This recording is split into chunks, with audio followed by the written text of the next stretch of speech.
Magandang araw po, Ginang Elyaso. Ang aking pong iulat ay balakid sa epektibong pakikinig. May 5 dahilan kung bakit hindi nagiging matagumpay ang pakikinig.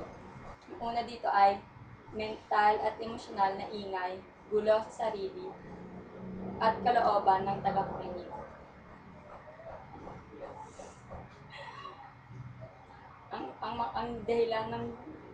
Ang dahilan nito ay ang mga sumusunod.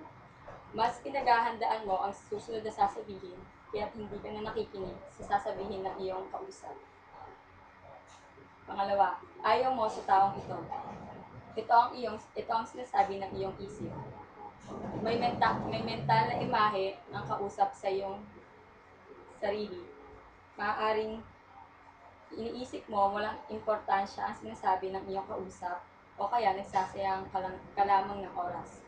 O marahil, magkaiba ang inyong pananaw kaya't pakiramdam mo wala nang dahilan para pakinggan mo siya. Pangatlo, may emosyonal kang pagtingin sa taong ito. Napakalakas ng emosyong ito. Halimbawa nito ay ang galit, suklam, selos, at iba pa. Hindi ito pabor sa kanya, kaya iniisip mo na wala nang dahilan pa para makinig ka sa kanya. Pang-apat, mabigat ang iyong reaksyon. Emosyonal kang masyado sa sinasabi ng iyong kausap, kaya't hindi mo na nagagawang pakinggan ang kanyang sinasabi. Kung minsan, hindi mo na siya pinapatapos magsalita at nais mo nang maipahayag kung ano mang iyong iniisip at reaksyon. Panglima, tumatanggi kaagad sa kanyang sinasabi.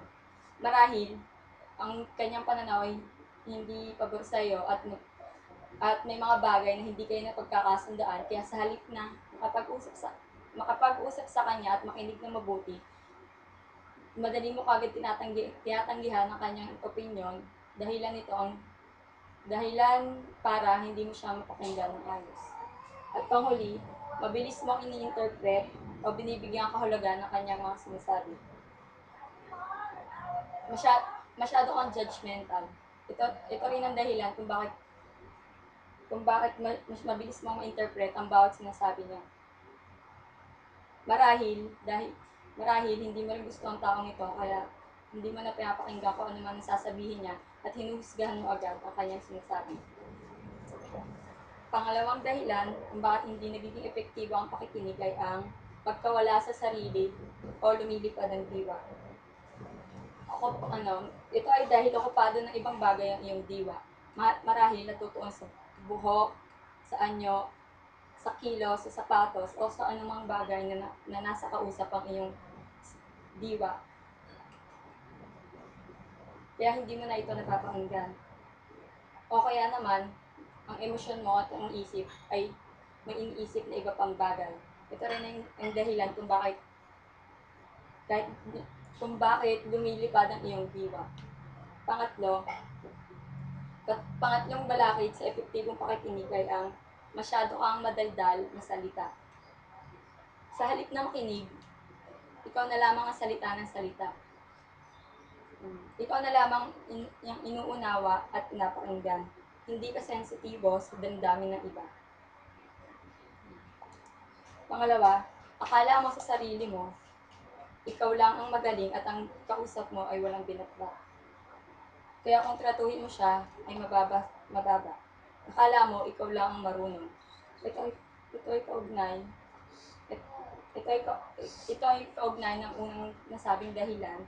Sa halip na makinig, ikaw lang ang salita ng salita dahil akala mo, walang kabuluhan ang sasabihin ng iyong kausap. Pangatlo, ang dami-dami mong sinasabi, ayaw mong magbigay ng pagkakataon sa iba. Ito ay madalas na nangyayari sa mga pagtitipon na kung saan ang speaker kung saan ang ibang mga tao o ang mga speaker ay nakukuha na ang buong oras at wala nang pagkakataon ng iba upang magsalita. Pang-apat, ang paniniwala mo Ikaw ang boss o leader at sila ay tauhan mo lamang. Kaya dapat sila lang ang magsalita. Mm. Ang pangatlo at pang-apat ay magkaugnay din sapagkat kung ikaw ang speaker, dapat hindi mo maramdaman na ikaw lamang ang magaling, na ikaw lamang ang boss. Dapat bigyan mo ng pagkakataon ng iba na makapagsalita. Dito na po nagtatapos ang aking ulat.